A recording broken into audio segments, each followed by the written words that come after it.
گو کہ میری عمر 38 سال تھی، لیکن میرے اندر بھی کسی جوان آدمی کی طرح طاقت موجود تھی۔ میں نے فوراً اسے پکڑنا چاہا، لیکن اچانک اس نے مجھے دھکا دیا اور اس لڑکی کی لاش کو اٹھا کر بھاگنے لگا۔ میں نے بھی پیچھا کرنا نہ چھوڑا۔ فوراً میں نے اس لڑکے کو دبوچ لیا۔ اس شور شرابے پر گاؤں والے بھی جاگ گئے۔ میں نے رنگے ہاتھوں اس لڑکے کو پکڑ لیا تھا جس جوان لڑکی کی لاش کو اٹھا کر وہ اغوا کر رہا تھا۔ جب گاؤں والوں کو یہ سارے معاملے کا پتہ چلا تو انہوں نے مار مار کر لڑکے کی حالت بری کر دی۔ مجھے کوئی بھی معاملہ سمجھ نہیں آ رہا تھا، لیکن لڑکے نے جو حرکت کی تھی وہ انتہائی خوفناک اور بھیانک تھی۔ پھر بعد میں پتہ چلا کہ وہ اس لڑکی کا عاشق تھا جو ایک غریب مزارے کا بیٹا تھا۔ وہ شہر میں پڑھائی کرتا تھا اور اس لڑکی کے عشق میں دیوانہ تھا۔ وہ کمی کمین تھا، اس لیے گاؤں کے امیر ذمہ دار نے اس کا رشتہ کرنے سے انکار کر دیا۔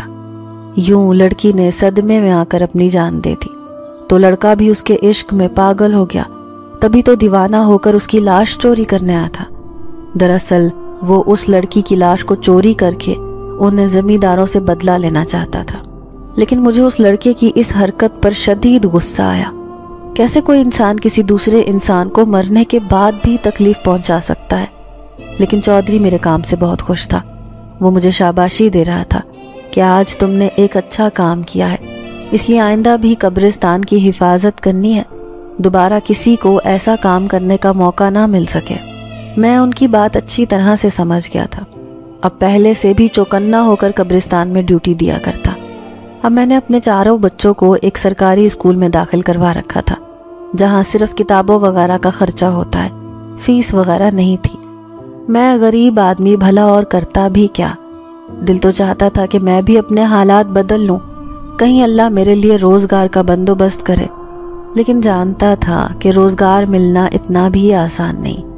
ایک دن میں ایک گاؤں میں رہنے والا ایک دوست کہنے لگا، تم شہر جا کر یہ کام کیوں نہیں کرتے؟ وہاں قبریں کھودنے کا اچھا خاصا معاوضہ مل جاتا ہے۔ گاؤں میں تمہیں 300-400 روپے ملتے ہیں، جبکہ وہاں 1000, 2, 3000 اچھی خاصی تعداد میں تمہاری دہاڑی بن جائے کرے گی۔